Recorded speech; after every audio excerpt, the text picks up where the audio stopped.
Hello there.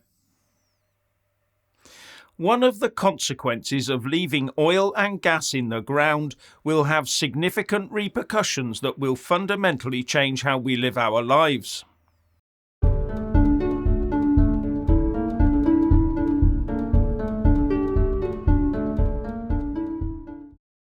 So by 2050, if not before, the last coal mine will be shut, the last oil well will be capped, and the last gas well will be sealed, except for possibly in places like China and Russia. All in the name of net zero and saving the planet. No more fossil fuels poisoning us with carbon dioxide, an element that plant life relies upon to survive. But there is one aspect to this that you don't hear much about, and that is the fact that all the plastic we use is derived from fossil fuels and the energy it provides.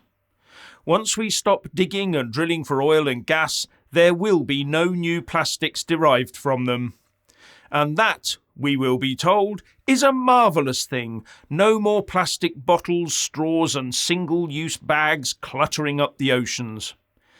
But it also means no more plastics for household appliances, for electronics, to keep the weight of our cars, trains and planes down.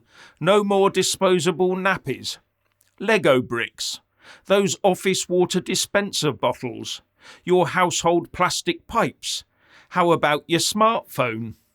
Look at your light sockets. Look at modern wiring, computers, printers, everything.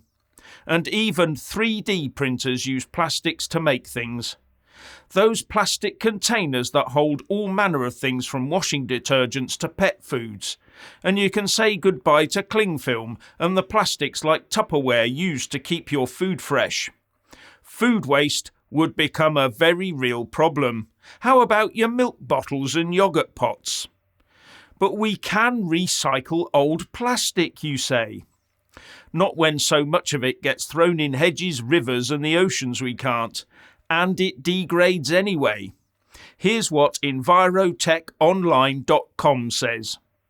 Most plastics can only be recycled once, at which point they are normally converted into clothing or some other commodity which can't be recycled again.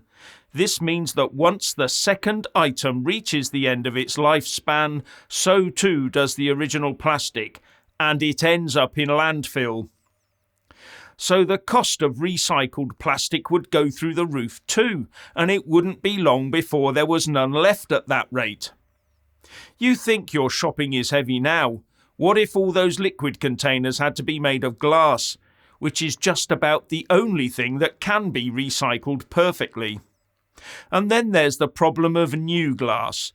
To do all this would need a massive ramp up in glass production and recycling. And get this, there's a shortage of glass-grade sand. Yes, there really is. And it takes far more energy to transport all that heavy glass around anyway, and that goes for aluminium containers too.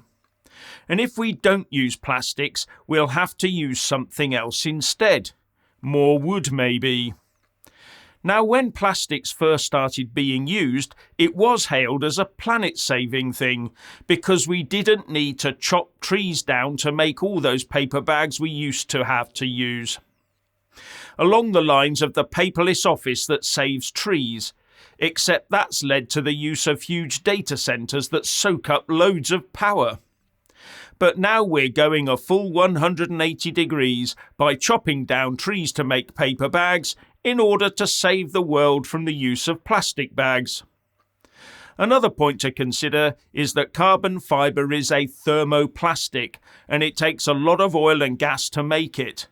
And that's what they make wind turbine blades and aeroplanes out of. I think that's why recycling carbon fibre is a bit of a hot topic at the moment. You know, wrapping the fibres in that gunk that can be reclaimed and sold as gummy bears for your kids to eat. Anyway, it also transpires that scientists are looking at the solution of growing plastics. That is, shortcutting the natural process that takes eons to make oil and gas. we can grow stuff in fields and then put it through a chemical process to make a gunk from which plastics can be derived. A sort of un-fossil fuel oil, I suppose. But looking at the amount of plastic we use, one presumes we would have to divert huge swathes of land away from growing foods to growing plastic gunk instead, just like we're doing with eco-fuels to make our E10 petrol and diesel. And if we did that, we'd still have the same old problem of people throwing their plastic waste away to end up in the oceans. Maybe that's the bit that really needs addressing. And would man-made plastic be any more recyclable than traditional plastics? So we'd probably still be chopping down trees to make those paper bags to carry our stuff in anyway. This isn't the full story by any means, but you get my drift. Oil and gas provide a lot more than just powering your car, your oven and your central heating. The term net zero is going to cover a lot of bases going forwards, unless China and Russia are still digging oil and gas out of the ground and selling us their plastics.